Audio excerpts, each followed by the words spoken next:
I've had the worst time with these bottles, but I buy them at Costco, so I get like 4 packs, and I was suffering alone until I like researched and found out a lot of people have the same problem with this lid leaking after using it. And a lot of people have a hard time opening these. So it's kind of like a medicine bottle. They're just childproof. You squeeze it and you turn it at the same time.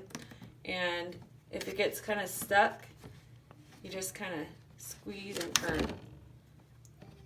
It's not very easy, but I just did it here with one hand. I didn't have to use a ton of strength. It's just kind of, you mess with it. But I had a thought. If you take off the entire lid,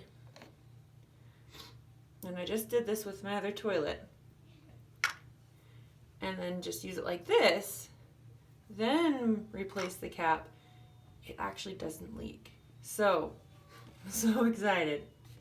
So excited, I'm going to post a random video on YouTube for anyone else who's struggling. So, watch this. Didn't realize I usually use 2 hands with. Anyway, so there, it's done. It's not leaking.